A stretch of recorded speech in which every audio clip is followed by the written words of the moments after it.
세상에 떠도는 기묘한 괴담들.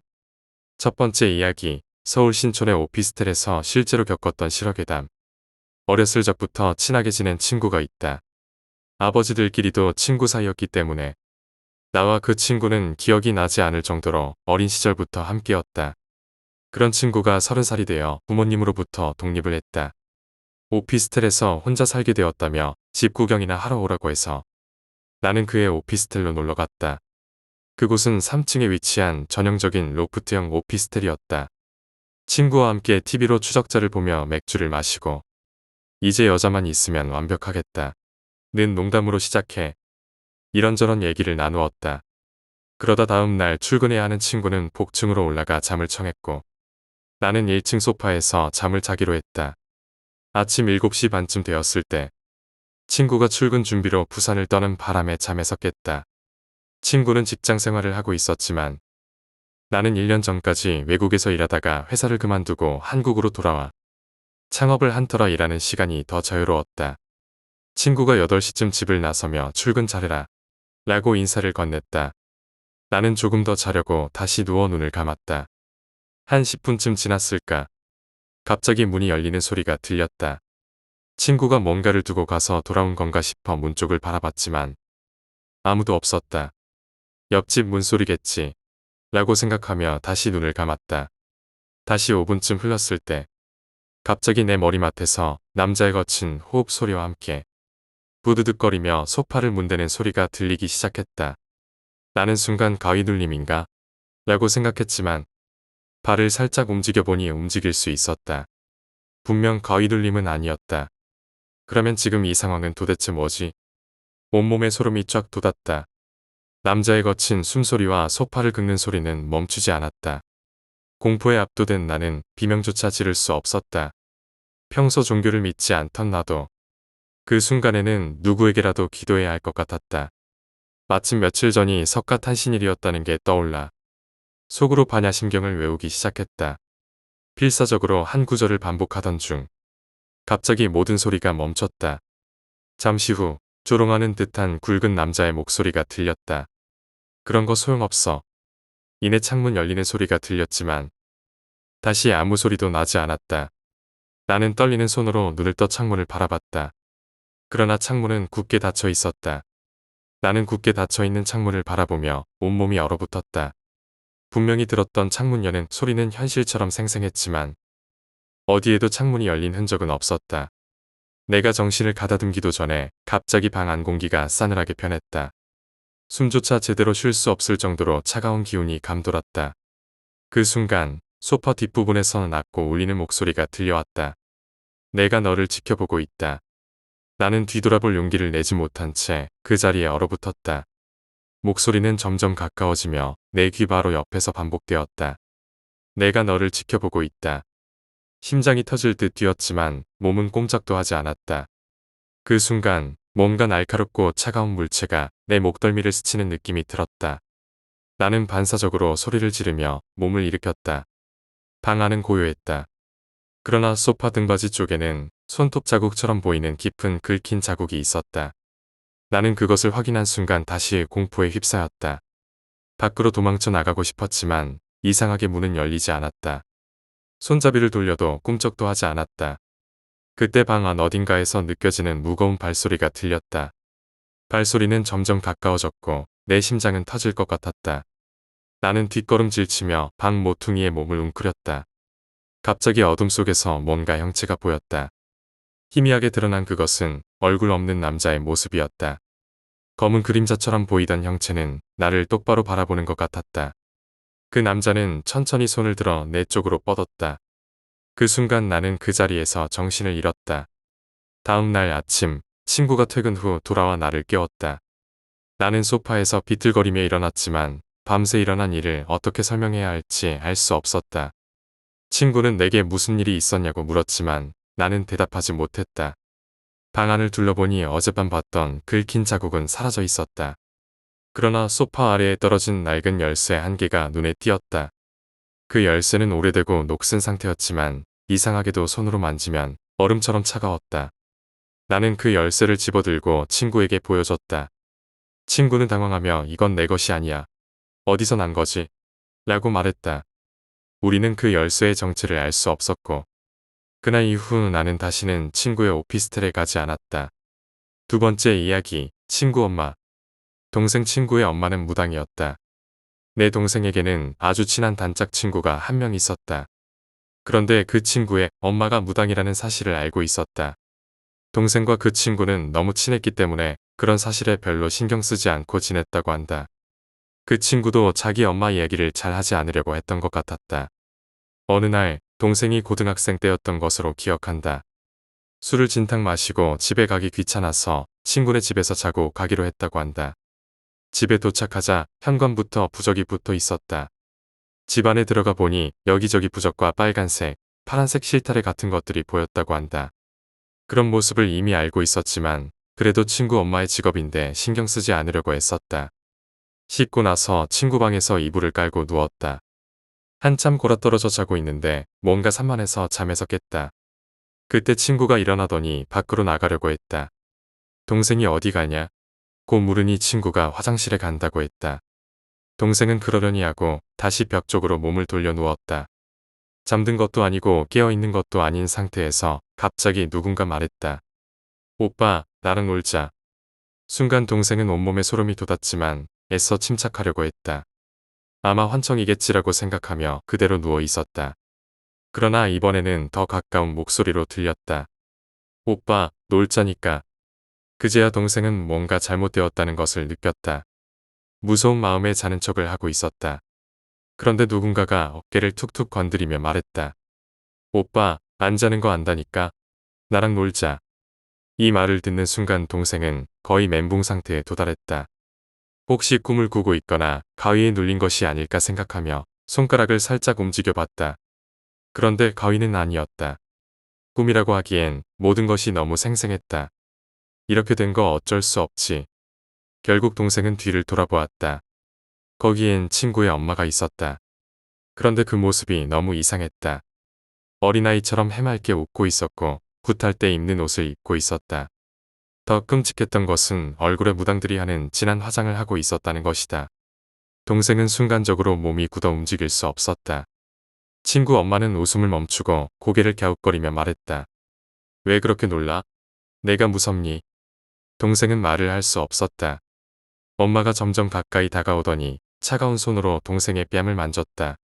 오빠, 정말 안 놀아줄 거야? 나랑 놀아줘. 동생은 숨조차 제대로 쉴 수 없었다. 그때 방 밖에서 친구의 목소리가 들렸다. 엄마, 뭐 하세요? 제 친구 방에서 뭐 하시는 거예요? 친구의 목소리에 친구 엄마는 갑자기 동작을 멈췄다. 이내 미소를 지으며 조용히 방을 나갔다. 동생은 그 순간 침대에 주저앉아 숨을 몰아쉬었다.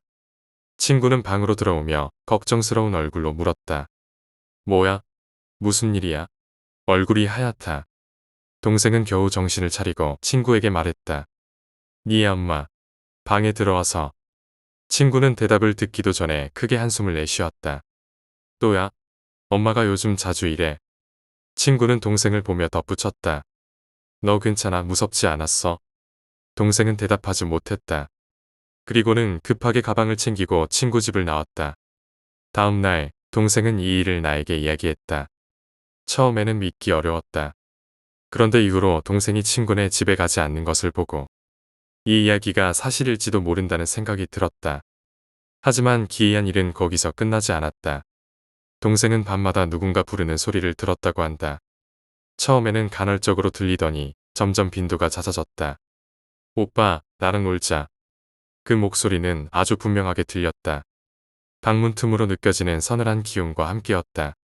처음에는 꿈이라고 생각하면 넘기려 했지만 목소리가 점점 가까워졌다. 어느 날은 동생이 잠에서 깨어났는데 침대 끝에 앉아있는 형체가 보였다. 형체는 고개를 푹 숙이고 있었고 흰 옷을 입고 있었다. 동생은 온몸이 얼어붙어 움직일 수 없었다. 형체가 천천히 고개를 들었다. 그 얼굴은 친구의 엄마였다. 그리고 그녀가 말했다. 왜 안 놀아줘? 나랑 놀기로 했잖아. 동생은 비명을 지르려 했지만 목소리가 나오지 않았다. 그 순간 형체가 사라졌다. 이 일이 반복되자 동생은 점점 쇠약해졌다. 결국 가족들에게 이 사실을 털어놓았다. 어머니는 충격을 받으셨고 즉시 점쟁이를 찾아갔다. 점쟁이는 동생에게 무언가가 붙었다고 했다. 너무 깊게 관여하지 말았어야 했어. 점쟁이는 정성을 다해 퇴마 의식을 진행했지만 이후에도 동생은 완전히 정상으로 돌아오지 않았다. 가끔 혼자 있을 때 혼잣말을 하거나 누군가를 쳐다보며 웃곤 했다. 우리 가족은 그 친구와 완전히 연락을 끊었다. 하지만 그 일이 있은 후로도 집안은 늘 어딘가 싸늘했다. 마치 누군가 계속 지켜보고 있는 듯한 느낌이 들었다. 세 번째 이야기, 할아버지. 어렸을 때부터 부모님이 맞벌이를 하셨기에 저는 외할머니와 외할아버지 손에서 자랐어요. 제가 외가 쪽 첫 손녀라서 그런지 할머니와 할아버지께서 저를 정말 많이 사랑해 주셨어요. 그 사랑을 받은 만큼 저 역시 할머니, 할아버지를 무척 사랑하며 자랐죠. 할머니는 다혈질의 감정을 잘 드러내는 편이셨고 반대로 할아버지는 조선시대 선비 같으신 분이셨어요. 싫은 일이 있어도 내색하지 않으시고 손해를 보면서도 남에게 좋은 일을 하셨죠. 하지만 그런 분이셨기에 마음속으로 병이 생기셨나 봐요. 간암으로 오래 병원에 계시다가 제가 초등학교 3학년 때 결국 돌아가셨어요. 할아버지가 돌아가셨을 때 세상이 무너진 것 같았어요.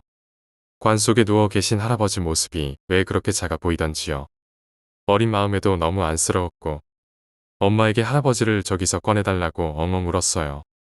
49제 때 조금은 진정된 마음으로 절에 갔어요. 우리 외가는 불교라서 절에서 제를 올렸거든요. 할아버지가 좋은 곳으로 가시길 바라며 절을 열심히 하다가 문득 할아버지 영정사진을 보았는데 사진 속 할아버지가 웃고 계신 거예요. 분명히 봤어요. 입꼬리가 올라가며 인자하게 웃으시는 모습이요. 그때 할아버지가 잘 가고 계시구나라는 생각이 들었어요. 그로부터 몇 년이 지난 어느 날 엄마와 외할머니께서 하시는 말씀이 할아버지가 꿈에 한 번도 나오지 않으셨다고 하시더라고요. 그런데 저는 할아버지를 꿈에서 먼저 뵀어요. 꿈속에서 날씨가 참 맑았어요. 할아버지와 손을 잡고 산에 오르고 있었어요. 산 입구까지는 아스팔트 길이었는데 흙길로 바뀌는 일반적인 산길과는 다르게 자로 잰 것처럼 산 입구까지는 딱 아스팔트. 그 이후로는 흙길이었어요. 할아버지와 오랜만에 산책한다는 기쁨에 그런 이상함은 개의치 않았어요. 낮 내내 산에서 놀다가 해가 지기 시작할 무렵 산을 내려왔어요. 아스팔트에 발을 딱 디디자 할아버지가 흙길에 멈춰 서셨죠. 할아버지, 빨리 가서 밥 먹어야지. 제가 할아버지 손을 끌었지만 할아버지는 미소 지으시며 말씀하셨어요. 할아버지는 여기서 못 나가. 너는 집에 가서 저녁 먹거라. 제가 흙길로 돌아가려 하자 할아버지가 막으시며 너는 여기 들어오면 안 돼. 할아버지가 여기서 널 지켜볼게. 그렇게 말씀하시며 손을 흔드셨고 저도 손을 흔들며 집으로 돌아왔어요. 뒤를 돌아보니 해가 할아버지 모습처럼 보였어요. 몇 년 뒤엔 꿈에서 할아버지와 기차를 타고 있었어요. 의자는 없었고 창가에 기대며 창밖을 보았죠. 꿈속에서 할아버지가 골프를 치러 가신다는 걸 알았어요. 할아버지는 생전에 골프를 해본 적이 없으셨지만 꿈속에서는 자연스러웠어요.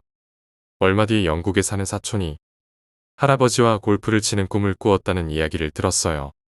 그 후로 할아버지는 꿈에 나오지 않으셨지만 항상 저를 보고 계신다고 생각하며 살고 있어요. 꿈에서 뵌 할아버지는 정장을 멋지게 차려입으시고 혈색도 좋으셨고 웃는 모습이 정정해 보였어요. 그 모습이 아직도 제 마음에 따뜻하게 남아 있어요. 그날 이후 꿈에서 할아버지를 뵌 적은 없었지만 어느 날부터 이상한 일이 생기기 시작했어요. 집안 곳곳에서 누군가 걷는 소리가 들리거나 방에 혼자 있어도 누군가 옆에서 숨소리를 내는 것 같은 기분이 들었죠. 처음엔 바람 소리나 착각일 거라고 생각했지만 점점 그 빈도가 늘어나기 시작했어요. 한밤중 아무도 없는 거실에서 물건이 떨어지는 소리가 나기도 했고 어두운 방에서 누군가 천천히 움직이는 그림자를 본 적도 있었어요. 그림자는 뚜렷하지 않았지만 사람 형태였던 건 확실했죠. 어머니께 이런 일을 말씀드렸지만 너 요즘 피곤해서 그래 하며 대수롭지 않게 넘기셨어요. 그러던 어느 날 밤이었어요. 침대에 누워 자려고 눈을 감았는데 갑자기 차가운 바람이 얼굴에 스치는 겁니다. 창문을 확인했지만 모두 닫혀 있었어요. 불길한 느낌이 들어 눈을 떴을 때 천장 위에서 나를 내려다보는 무언가가 있었습니다. 그것은 얼굴이 흐릿하고 눈이 없었지만 나를 똑바로 바라보는 것 같았어요. 순간 몸이 얼어붙어 움직일 수가 없었습니다. 그 상태로 한참을 버티고 있었는데 갑자기 그것이 내게서 멀어지며 사라졌어요. 그 일이 있은 후 방에 혼자 있는 게 두려워졌습니다. 그러나 가족들에게 말하면 또 피곤해서 그런 거라는 답만 들을 것 같아 아무 말도 하지 않았어요. 그날 밤 다시 꿈을 꾸게 됐습니다. 이번엔 산이 아니라 낯선 집 안이었어요. 좁고 어두운 방에 누군가 앉아 있었는데 그 사람은 돌아가신 할아버지처럼 보였지만 얼굴이 낯설고 어딘가 이상했습니다. 그분은 말없이 손짓으로 저를 불렀어요. 가까이 다가가자 낮고 거친 목소리로 왜 여기에 왔니? 라고 물으셨어요. 저는 놀라서 아무 말도 못하고 서 있었는데 그분은 점점 목소리를 높이며 여긴 내가 있을 곳이 아니야 라고 외치셨죠. 그 순간 꿈에서 깼습니다. 숨이 가빠져 한참 동안 침대에 앉아 있었어요. 꿈이 너무 생생해서 전날의 모든 일이 다시 떠오르는 기분이었죠. 그 꿈 이후 집안의 이상한 현상은 더 심해졌습니다. 밤이 되면 방문이 혼자서 열리고 닫히는 소리가 들렸습니다. 전등이 깜빡거리거나 갑자기 꺼지기도 했고 어떤 날은 전등이 꺼진 상태에서 켜지지 않아 핸드폰 플래시를 켜고 밤을 보낸 적도 있었습니다. 그러던 어느 날 거실에서 TV를 보고 있는데 화면에 갑자기 하얀 노이즈가 가득 찼습니다. 리모컨으로 채널을 돌리려고 했지만 리모컨이 작동하지 않았습니다. 그때 TV 화면에 희미하게 할아버지의 모습처럼 보이는 무언가가 아주 잠깐 나타났다 사라졌습니다. 몸이 굳어버린 채 아무것도 할 수 없었죠. 결국 TV를 껐지만 거실에서 벗어날 용기가 나지 않아 그 자리에 앉아 아침을 기다렸습니다. 며칠 뒤에는 정말 섬뜩한 일이 일어났습니다. 깊은 밤 분명히 아무도 없는 집에서 부엌에서 누군가 그릇을 움직이는 소리가 들렸습니다. 용기를 내서 부엌으로 가봤지만 아무것도 없었습니다.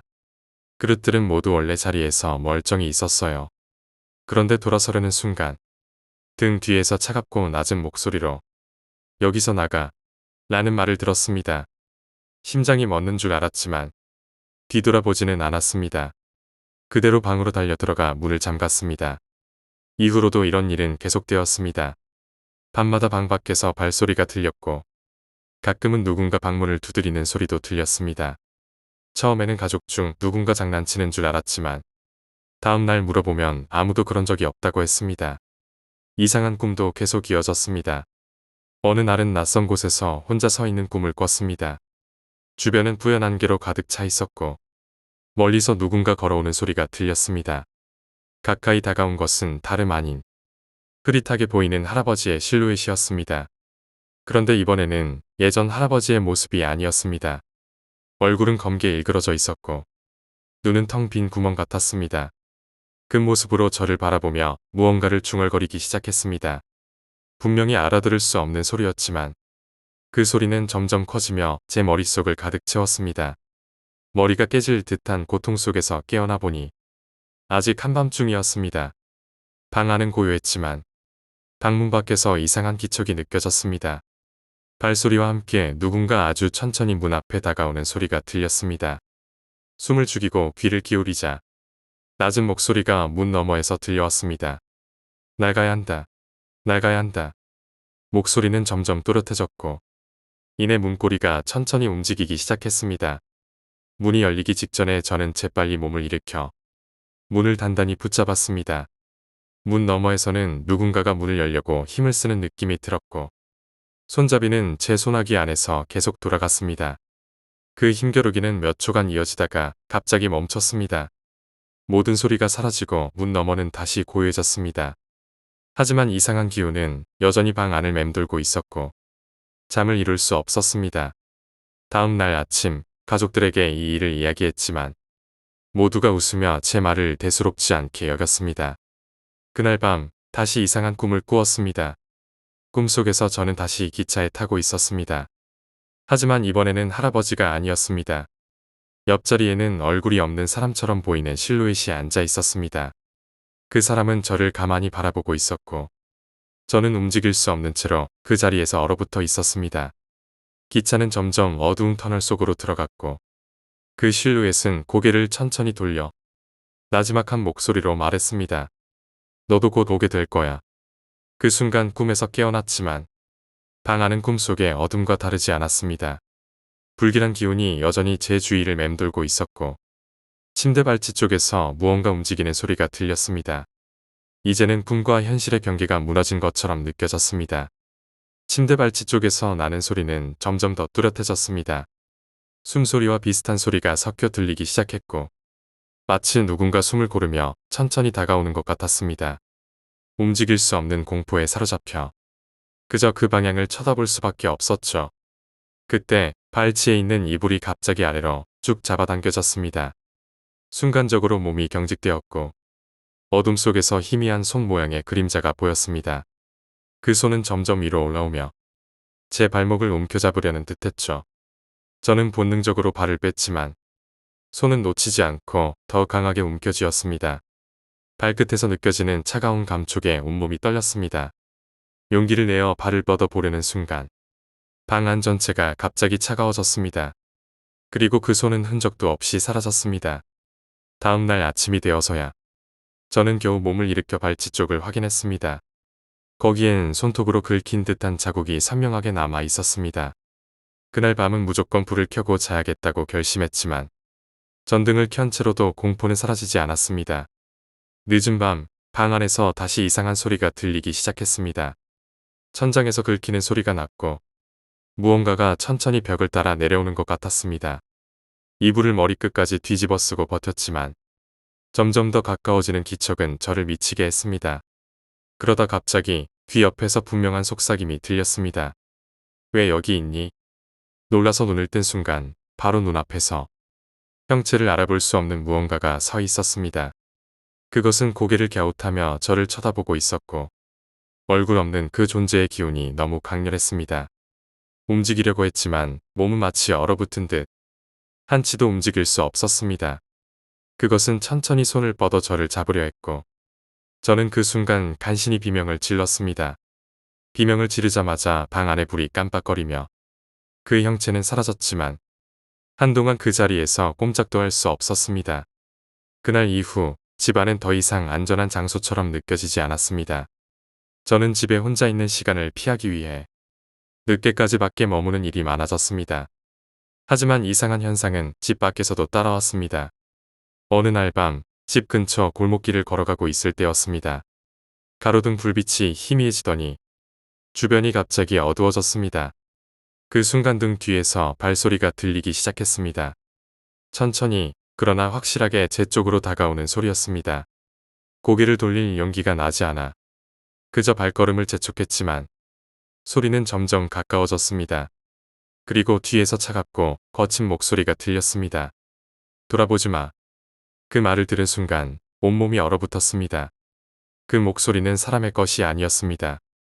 어딘가 기계적이면서도 삐걱거리는 소리가 섞여 있었죠. 저는 무작정 뛰기 시작했습니다. 집으로 향하는 길이 너무 멀게 느껴졌고 가로등 불빛도 점점 흐려지더니 주변은 완전히 어둠 속에 갇혔습니다. 뒤를 돌아보지 않은 채 뛰던 중 발밑에 뭔가 걸려 넘어졌습니다.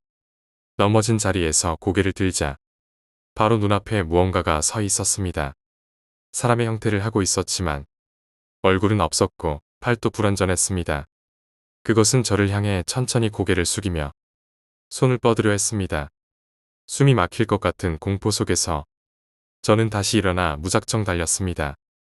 집에 도착하자마자 문을 잠그고 숨을 고르며 계속 뒤를 확인했습니다. 그러나 아무것도 따라오지 않았습니다. 하지만 집안은 전보다 더 음산하게 느껴졌습니다. 집 안에 들어왔지만 불길한 기운은 사라지지 않았습니다. 잠을 잘 수도 없고 모든 소리가 과장되어 들리는 것 같았습니다. 벽에서 나는 작은 삐걱거림조차도 누군가가 방 안에 있는 듯한 착각을 불러일으켰습니다. 그날 밤 다시 끔찍한 일이 벌어졌습니다. 잠들기 위해 억지로 눈을 감고 있었는데 갑자기 방문이 스르르 열리는 소리가 들렸습니다. 놀라서 고개를 돌려보니 문이 약간 열려 있었고 그 틈으로 어둠 속에 무언가가 서 있는 게 보였습니다. 그 형체는 조용히 서서 움직이지 않고 저를 바라보고 있었습니다. 눈이 마주친 것 같았지만 그것의 얼굴은 보이지 않았습니다. 그러나 그 기운만으로도 그것이 분명히 저를 노리고 있다는 걸 알 수 있었습니다. 한참을 숨죽이며 바라보고 있었는데 갑자기 그 형체가 문 안으로 천천히 들어왔습니다.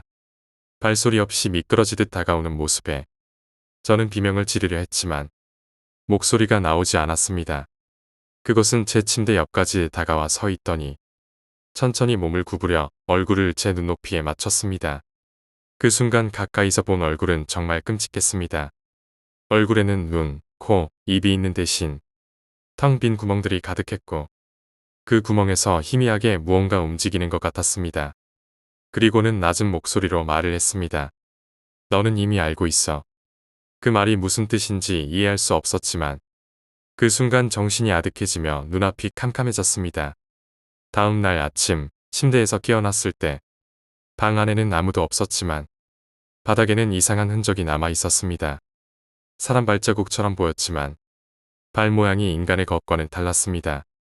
발가락 대신 발끝이 날카롭게 뾰족하게 되어 있었고 그 자국은 방 안을 돌아다니며 제 침대 쪽으로 향해 있었습니다. 저는 두려움에 떨면서도 그 자국을 따라가 보았습니다. 그 자국은 방 안에서 멈추지 않고 복도를 따라 거실 쪽으로 이어져 있었고 결국 현관문 앞에서 사라졌습니다. 문을 열어보니 바깥에는 아무것도 없었지만 현관문에는 길게 긁힌 자국이 남아 있었습니다. 그 자국을 보고 더 이상 이 집에 있을 수 없다는 생각이 들었지만 집을 떠날 수 있는 상황도 아니었기에 그날도 밤을 기다릴 수밖에 없었습니다. 밤이 오자 불안감은 더욱 커졌습니다.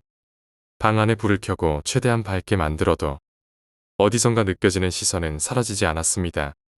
시간이 지날수록 그 기운은 점점 더 강해졌고 결국 저는 침대에 앉아 아무것도 하지 못한 채 시간을 보냈습니다. 새벽 3시쯤 방 안에 있던 스탠드가 갑자기 꺼졌습니다. 전구가 나간 줄 알고 확인하려는 순간 스탠드 옆에 있는 벽에 검은 그림자가 보였습니다. 그림자는 사람의 형태였지만 팔과 다리가 비정상적으로 길었고 고개를 한쪽으로 기울인 채 천천히 저를 향해 다가오고 있었습니다. 저는 눈을 질끈 감고 그것이 사라지길 기다렸습니다. 그러나 곧 방 안의 온도가 급격히 떨어졌고 바로 옆에서 낮고 거친 숨소리가 들리기 시작했습니다. 눈을 뜰 수 없었지만 그 존재가 침대 가장자리까지 다가왔다는 걸 느낄 수 있었습니다. 그리고 갑자기 귀 옆에서 목소리가 들렸습니다. 왜 아직도 여기 있니? 그 목소리는 너무 가까워서 숨결마저 느껴질 정도였습니다.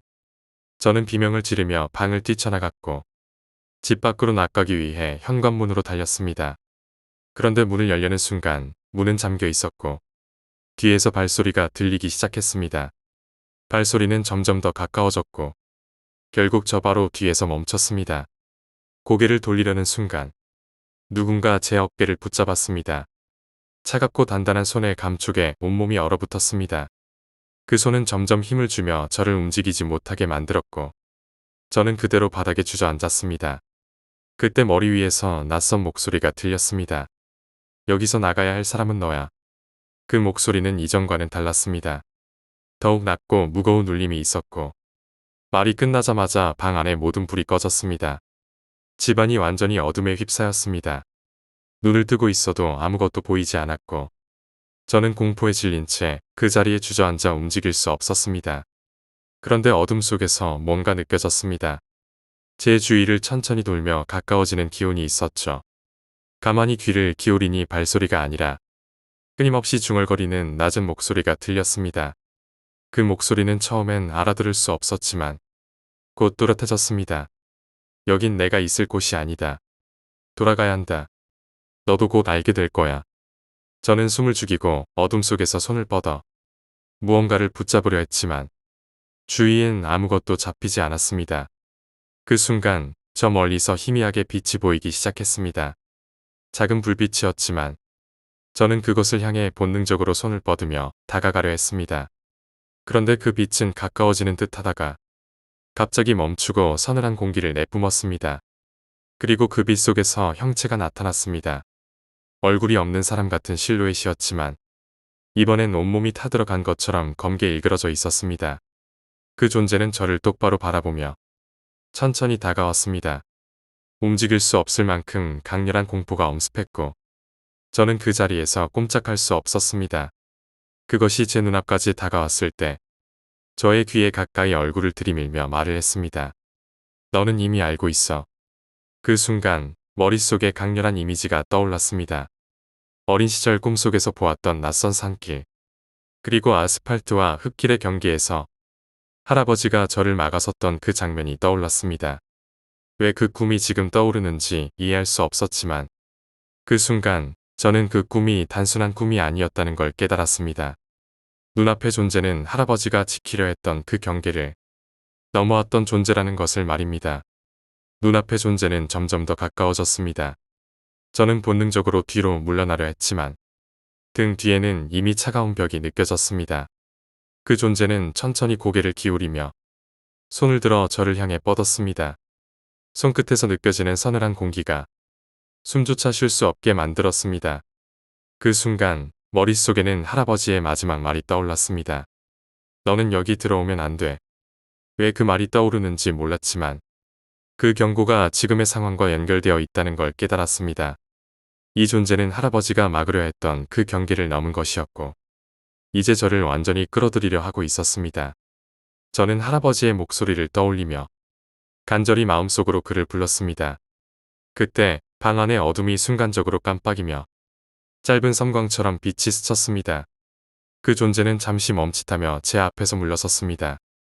그 틈을 타 저는 힘을 다해 몸을 움직여 방문을 향해 뛰기 시작했습니다. 그러나 방문 앞에서 갑자기 문이 스스로 닫히며 저를 가로막았습니다. 문을 열려 했지만 손잡이는 움직이지 않았고 뒤에서는 다시 그 발소리가 가까워지고 있었습니다. 발소리는 천천히 그러나 확실하게 저를 향해 다가오고 있었습니다. 저는 공포에 질려 문을 두드리며 누군가를 부르려 했지만 목소리가 나오지 않았습니다. 그 순간 뒤에서 차갑고 낮은 숨소리가 들렸습니다. 바로 뒤에 그 존재가 서 있는 걸 느낄 수 있었습니다. 숨결마저 느껴질 정도로 가까이서 다시 한번 그 목소리가 들렸습니다. 여기서 끝이다. 그 목소리가 끝나자마자 온몸에 찌릿한 고통이 퍼졌고 순간적으로 눈앞이 캄캄해졌습니다. 눈을 떴을 때 나는 낯선 곳에 서 있었습니다. 주변은 희뿌연 안개로 가득했고 발밑에는 젖은 흙과 낙엽이 뒤섞여 있었습니다. 멀리서 희미하게 사람들의 웅성거림 같은 소리가 들렸지만 주위에는 아무도 보이지 않았습니다. 저는 공포와 혼란 속에서 한 걸음씩 앞으로 나아갔습니다. 안개가 짙어지며 시야는 점점 흐려졌고 발걸음을 옮길수록 더 깊은 어둠 속으로 빨려 들어가는 것 같았습니다. 그때 발밑에서 이상한 소리가 들렸습니다. 바스락거리는 낙엽 소리와 함께 어딘가에서 낮고 거친 숨소리가 들려왔습니다. 주변을 둘러봤지만 안개 속에서는 아무것도 보이지 않았습니다. 그러나 분명히 누군가, 아니 무언가가 저를 쫓아오고 있다는 느낌이 들었습니다. 저는 두려움에 사로잡혀 앞으로 달리기 시작했습니다. 발소리는 점점 가까워졌고 어디선가 귓가를 스치는 목소리가 들렸습니다. 너는 여기서 벗어날 수 없어. 그 목소리는 너무 가까웠습니다. 뒤돌아보지 않으려 했지만 저도 모르게 고개를 돌려버렸습니다. 안개 속에서 뚜렷하지 않은 형체가 보였습니다. 그것은 분명히 사람이 아니었습니다. 얼굴이 없는 것처럼 보였지만 눈이라고 생각되는 검은 구멍들이 저를 똑바로 응시하고 있었습니다. 저는 온몸이 마비된 듯 움직일 수 없었고 그 형체는 점점 더 가까워졌습니다. 이대로 잡히는 건가 하는 순간 머릿속에 강렬한 소리가 울렸습니다. 도망쳐. 그 목소리는 할아버지의 것이었습니다. 저는 비명을 지르며 정신없이 달렸습니다. 하지만 발밑은 점점 더 진흙처럼 끈적해졌고 발이 빠져 움직이는 것조차 어려웠습니다. 저 멀리 희미하게 빛이 보였고 저는 그 방향으로 필사적으로 나아갔습니다. 빛에 가까워질수록 주변의 기운이 점점 약해지는 걸 느꼈습니다. 마침내 빛 속으로 뛰어들자 모든 소리와 기운이 멈췄습니다. 빛 속으로 뛰어들었을 때 나는 정신을 잃은 듯 쓰러졌습니다. 눈을 떠보니 다시 방 안에 있었습니다. 침대 위에 누워 있었고 주변은 고요했습니다. 모든 게 꿈이었나 싶었지만 몸 곳곳에 묻은 흙과 긁힌 자국들이 그것이 현실이었음을 알려줬습니다. 그리고 문득 방 안이 어딘가 달라졌다는 걸 느꼈습니다.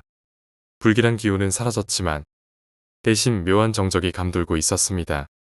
책상 위에 놓여 있던 거울에 눈길이 갔을 때 거울 속에 희미하게 누군가 서 있는 모습이 보였습니다. 뒤돌아보았지만 방 안에는 아무도 없었습니다. 다시 거울을 보니 그 형체는 그대로 서 있었습니다. 이번에는 조금 더 명확하게 보였고 그 모습은 다시는 보고 싶지 않았던 그 존재였습니다. 그것은 입모양을 움직이며 무언가를 중얼거리고 있었습니다. 소리가 들리지는 않았지만 그 움직임은 분명히 다시 올 거야라고 말하고 있었습니다. 나는 두려움에 차마 거울을 치울 용기를 내지 못한 채 방을 뛰쳐나왔습니다. 그날 이후로 나는 절대 혼자 방에 들어가지 않았습니다. 그러나 이상한 일은 끝나지 않았습니다. 집안 곳곳에서 느껴지는 묘한 기운은 시간이 지날수록 점점 더 강해졌습니다. 특히 밤이 되면 복도에서 나는 발소리와 문 너머에서 들리는 낮고 거친 숨소리가 끊이지 않았습니다. 결국 나는 집을 떠날 수밖에 없었습니다. 새로운 곳으로 이사한 후에는 더 이상 그런 일이 없었지만 밤마다 잠들기 전 나는 여전히 문 너머에서 들리는 소리가 아닌지 귀를 기울이게 됩니다. 그리고 거울 속에서 다시 그 존재가 나타날까 두려워 집안에 거울을 두지 않고 살고 있습니다. 그러나 가끔은 아무도 없는 방에서 거울이 서 있던 그 자리가 떠오를 때 등 뒤에서 느껴지는 시선이 여전히 나를 따라다니고 있는 것 같은 기분이 들곤 합니다.